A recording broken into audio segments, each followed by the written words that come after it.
So today we will understand what is the meaning of possession, possession in fact और possession in law का क्या मतलब होता है, kinds of possession और साथ ही कुछ important case laws।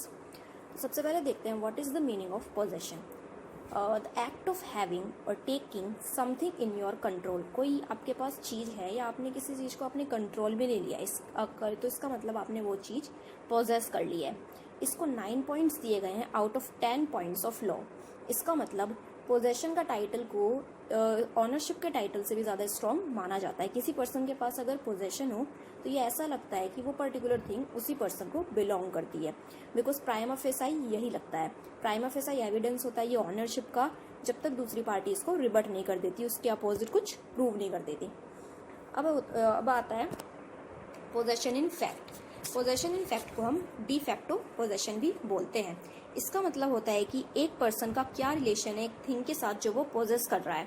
ये दो तरीके से हो सकती है, हैविंग फिजिकल कंट्रोल और second is capacity to exclude other. Physical control का मतलब होता है किसी पर्सन का, इसको एक एग्जाम्पल के साथ समझते हैं कि किसी पर्सन के पास एक केज है, उसके अंदर एक बर्ड है, तो जब तक वो बर्ड उस केज में रहेगी जब तक ये माना जाएगा कि उस पर्सन के पास उस बर्ड का फिजिकल कंट्रोल है। लेकिन as soon as the bird escape from the cage और वो फ्री हो जाती है तो फिर वो पर्सन उस बर्ड से अपनी पोजीशन लूज कर देगा। सेकेंड आता है कैपेसिटी टू एक्सक्लूड अदर। इसका मतलब होता है कि आपके पास फिजिकल कंट्रोल तो होना ही चाहिए, साथ ही साथ आपके पास कुछ ऐसा भी होना चाहिए जिससे आप दूसरे किसी को वो चीज़ ऑन करने से रोक सको। ये जो फिजिकल कंट्रोल है इसका कंटिन्यूस होना जरूरी बिल्कुल भी नहीं है कि आपका अगर आपके पास कोई अगर किसी चीज़ की पोजीशन है तो आपको हमेशा उस चीज़ का आपके पास होना ज़रूरी है, परमानेंट, ऐसा नहीं है। सेकंड आता है पोजेशन इन लॉ। इसको डी ज्यूरे पोजेशन भी बोलते हैं। मतलब कि कानून के नज़रों में पोजेशन किसके पास जानी चाहिए। तब भी कोई भी सूट अगर कोर्ट में आता है रिलेटेड टू द डिस्प्यूटेड, अगर पोजेशन डिस्प्यूटेड में है वहाँ पे, तो फिर कोर्ट क्या डिसाइड करेगा कि इसका जो पोजेशन है इस प्रॉपर्टी का किसके पास होना चाहिए। तो कानून की नज़रों में वो पोजेशन किसके पास जाएगा, which is recognised and protected by the law. और ये जो पोजेशन इन लॉ है ये डिफरेंट केसेस के अकॉर्डिंग डिफरेंट सर्कमस्टांसेस पे डिपेंड करता है। अब इसके कुछ केस लॉज भी है इंपॉर्टेंट। सबसे पहला केस आता है ब्रिजेस वर्सेस हॉक्सवर्थ। इस केस के अंदर क्या हुआ था कि एक शॉपकीपर था, उसकी जो शॉप की फ्लोर पर एक बंडल ऑफ नोट मिलता है किसी दूसरे पर्सन को। तो ये क्वेश्चन रेज हो जाता है कि वो बंडल ऑफ नोट उस शॉपकीपर का होगा या फिर जिस पर्सन को वो मिला है, फाइंडर है उस बंडल ऑफ नोट्स का, उसको मिलेगा। तो इस कोई केस में कोर्ट ने हेल्ड किया था कि उसका जो बंडल ऑफ नोट्स जो होगा वो उसका जो ऑनरशिप है वो फाइंडर के पास जाएगी जिसको वो शॉप में मिला है, ना कि शॉपकीपर के पास।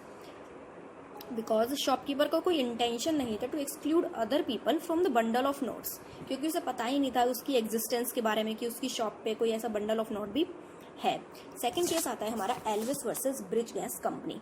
इस केस के अंदर जो डिफेंडेंट कंपनी थी उसने जो लेसी है हमारी ब्रिज गैस कंपनी, उसने एक लैंड लिया प्लेंटिव से, लेसर से लीज पर, इसलिए क्योंकि उसे वहाँ पर एक गैस प्लांट कंस्ट्रक्ट करना था। तो ड्यूरिंग द कंस्ट्रक्शन जो अपने गैस प्लांट के लिए कंस्ट्रक्शन कर रहा था उस लैंड पर, तो इसे एक प्री हिस्टोरिक बहुत ही पुरानी सी बोट मिलती है जिसकी काफ़ी वैल्यू होती है।